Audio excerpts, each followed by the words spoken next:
एक गांव में रूपावती नाम की एक लड़की अपने पिताजी के साथ रहती थी। रूपावती की माँ नहीं थी, इसलिए अपने पिताजी के ड्यूटी पर जाने के बाद बेचारी वो घर पर बिल्कुल अकेली रहती है।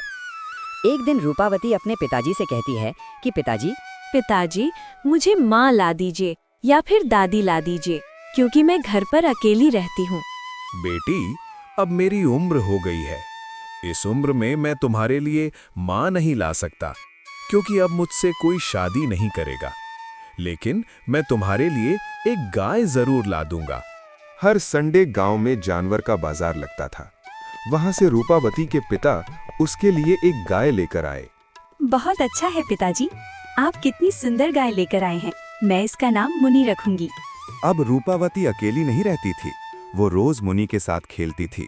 कभी उसे घास खिलाती थी और कभी दूध निकालती थी। कभी कभी वो मुनि को कविता सुनाती थी। रूपावती के घर के पीछे सेठ और उसकी पत्नी रहते थे। मुनि बहुत शरारती थी। वो गांव में इधर उधर घूमती रहती थी। एक दिन दोपहर में रूपावती सो रही थी। मुनि सेठ के घर चली गई। उसने वहां गंदगी कर दी। ये देखकर सेठ की पत्नी को बहुत गुस्सा आया। उसने मुनि को मार दिया। मुनि की आवाज सुनकर रूपावती जाग गई और दौड़कर सेठ के घर गई। आंटी जी, मत मारो, बेचारी मर जाएगी। इसे यहाँ से ले जाओ। अगर ये फिर मेरे घर आई तो मैं इसे बिल्कुल नहीं छोड़ूंगी। रूपावती रो रही थी। वो मुनि को घर ले आई। मुनि का एक सींग टूट गया था। अब से इसे रस्सी से बांधना चाहिए। रूपावती ने मुनि की चोट पर पट्टी बांधी। फिर उसने मुनि को हल्की रस्सी से बांध दिया। अब ठीक है। अब ये यही रहेगी और कहीं नहीं जाएगी। एक दिन डाकिया रूपावती के पास एक खत लेकर आया। क्या हुआ बेटी, ये चिट्ठी किसकी है? पिताजी, शहर में रहने वाले चाचा के यहाँ अगले महीने 24 तारीख को प्रीति की शादी है। कुछ दिनों बाद रूपावती अपने चाचा की बेटी की शादी में जाती है। ध्यान रखना मुनि, हम 2 दिनों में वापस आ जाएंगे। यहाँ खाना रखा है, इसे खा लेना। यहाँ पानी रखा है, इसे पी लेना। जैसे ही वे दोनों चले जाते हैं, मुनि जोर से खींचती है और उसकी रस्सी तोड़ देती है। वह फिर से गांव में घूमने लगती है। वह सेठ और उसकी पत्नी को लेटे हुए देखती है।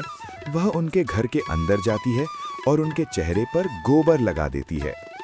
2 दिन बाद रूपवती घर लौटती है और टूटी हुई रस्सी देखती है। पिताजी, मुन्नी कहाँ चली गई? दोनों मिलकर मुनि को ढूंढने लगे। अरे बच्चों, क्या तुमने हमारी गाय देखी है? बाबू, सेठ और उसकी पत्नी ने आपकी गाय को बहुत मारा और वो अब नहीं रही। रूपावती और उसके पिताजी बहुत दुखी हुए। वे दोनों सेठ के घर गए। सेठ जी, क्या मैंने जो सुना है वो सच है? क्या आपने हमारी गाय को मार दिया? हाँ, मैंने उस गाय को मार दिया क्योंकि उसने हमारे चेहरे पर गंदगी कर दी थी। सेठ, तुमने बहुत बड़ी गलती की है। मैं तुम्हारी शिकायत पंचायत में करूंगा ताकि तुम्हें सजा मिले। शिकायत करने से कोई फायदा नहीं है। हमारे गांव के नियमों के अनुसार जानवर के बदले जानवर देना होता है। मैं तुम्हारे लिए नई गाय भी खरीद रखा हूँ। हमारी गाय ऐसी कमजोर नहीं थी। ये बूढ़ी गाय तुम कहाँ से लाए हो पता नहीं। देखो, ज्यादा बात मत करो।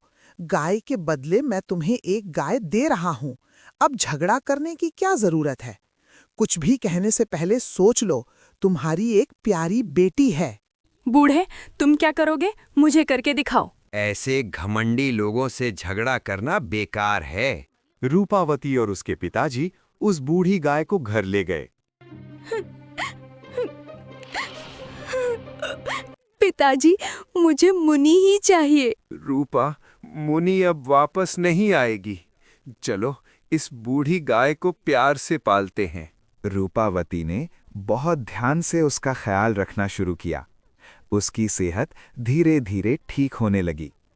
एक दिन रूपावती उसकी दूध निकालने के लिए बैठ गई। पिताजी, देखो, इस गाय से दूध के बदले सोने का दूध निकल रहा है। अरे, ये कैसे हो सकता है? कुछ समय बाद वो दूध सोने के छोटे टुकड़ों जैसा बन गया। बहुत खुश हूँ बेटी, ये गाय सोना देती है। उस बूढ़ी गाय की वजह से रूपावती जल्दी ही बहुत अमीर हो गई। अरे, ये हमारी ही बुरी किस्मत का नतीजा है। देखो, तुम कितने पागल हो। जो बूढ़ी गाय तुमने उन्हें दे दी वही गाय सोना देती है।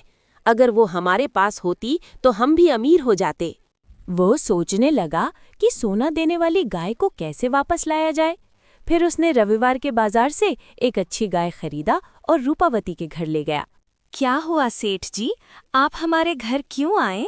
बेटी, क्या पिताजी घर पर हैं? नहीं, पिताजी काम पर गए हैं। मुझे मेरी बूढ़ी गाय दो, वो मेरी माँ जैसी है। तुम इसके बदले ये मजबूत और जवान गाय ले लो। हमने कितने दिनों तक इसे बहुत मेहनत से संभाला। अब जब तुम्हें पता चला कि ये सोना देती है तो तुम इसे वापस देने के लिए कह रहे हो? ये बिल्कुल मुमकिन नहीं है। एक बार सोच लो, तुम्हारे पिताजी के अलावा इस दुनिया में तुम्हारा कोई नहीं है। अगर उन्हें कुछ हो गया तो? रूपावती डर गई। सेठ उस बूढ़ी गाय को लेकर घर गया। जैसे ही वो घर पहुंचा, उसने दूध निकालना शुरू किया। ये क्या है? ये गाय एक बूंद भी दूध नहीं दे रही है। कोई बात नहीं, आज दूध नहीं दे रही है, कल सुबह फिर से देखेंगे। उस रात सेठ और उसकी पत्नी सो गए। अगली सुबह जब वे उठे, पूरा घर गोबर से भरा हुआ था। वे दोनों बहुत परेशान हो गए।